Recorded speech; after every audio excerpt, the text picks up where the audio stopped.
بسم اللہ الرحمن الرحیم الصلاۃ والسلام علیک یا سیدی یا رسول اللہ وعلی آلک و اصحابک یا نور اللہ۔ درود پاک کا ایک مشاہدہ سماعت فرمائیے۔ حضرت پیر سید جماعت علی شاہ رحمۃ اللہ علیہ فرماتے ہیں، میں مدینہ شریف میں تھا۔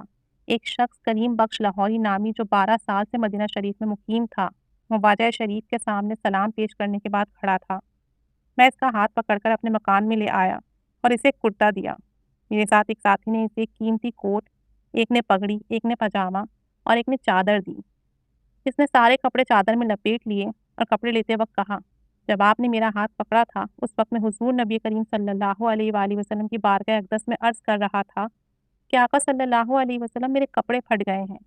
وہ شخص کپڑے لے کر چلا گیا۔ غسل کر کے وہ کپڑے پہن کر اور خوشبو لگا کر دربار اقدس صلی اللہ علیہ وسلم میں دست بستہ حاضر ہوا اور عرض کی، آپ روئے چشم خورشید صلی اللہ علیہ وسلم، کپڑے مل گئے ہیں، دیکھ لیجئے۔ سبحان اللہ عز و جل، کیا طریقہ ہے عاشقان رسول کا۔ کپڑے عطا ہوئے نبی کریم صلی اللہ علیہ وآلہ وسلم کی بارگاہ اقدس سے تو دکھانے گئے کہ آقا کریم دیکھ لیجئے، یہ کپڑے مل گئے ہیں۔ پیر صاحب فرماتے ہیں 2 سال میں پھر مدینہ شریف کی طرف حاضر ہوا، وہی کریم بخش لاہوری پھر ملا۔ مجھے پہلے سال والی بات یاد تھی۔ میں نے ایک آدمی کو کہا، اسے کپڑے دے دو۔ اس نے کپڑے نکالے تو اس میں سے کشمیری ٹوپی بھی نکل آئی۔ میں نے کہا یہ بھی دے دو، تو اس نے دے دی۔ جب اسے کپڑے اور ٹوپی مل گئی تو کریم بخش کہنے لگا، آج میں نے شاہ امم صلی اللہ علیہ وآلہ وسلم کی بارگاہ میں عرض کی تھی کہ حضور صلی اللہ علیہ وسلم ٹوپی پھٹ گئی ہے۔ کریم بخش بتانے لگا، مجھے مدینہ میں 12 برس ہو گئے ہیں۔ پہلے سال مجھے علم نہیں ہوا، پورے 1 سال کے بعد مجھے یہ مسئلہ سمجھ آیا کہ تاجدار غنا، تاجدار رسالت نبی کریم صلی اللہ علیہ وآلہ وسلم نے ارشاد فرمایا تھا کہ میں تقسیم کرنے والا ہوں اور رب دیتا ہے۔ اس کے بعد 11 برس گزر گئے، میں نے کسی بندے کے پاس کسی معاملے میں سوال ہی نہیں کیا۔ جب بھی کوئی ضرورت ہوتی آقا کریم صلی اللہ علیہ وسلم کی بارگاہ میں جا کر عرض کرتا، 5 منٹ بھی نہیں گزرنے پاتے کہ میری مدد ہو جاتی۔ ملفوظات امیر ملت، صفحہ نمبر 59۔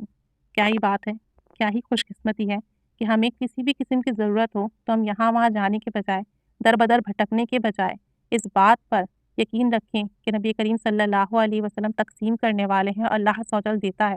تو جو بھی مانگنا ہے نبی کریم صلی اللہ علیہ وسلم کے در سے مانگیے، ان کے وسیلے سے مانگیے، درود و سلام پڑھ کر مانگیے۔ ایسا ہو ہی نہیں سکتا کہ مراد نہ ملے، کام نہ بنے، وہ عطا کرنے والے ہیں۔ بس کمی ہم میں ہی ہے، ہم اس شوق نظر سے نہیں مانگتے، ہم اس ذوق سے نہیں مانگتے، ہم آقا کریم صلی اللہ علیہ وآلہ وسلم سے وہ رابطہ نہیں رکھتے جو رابطہ ہونا چاہیے۔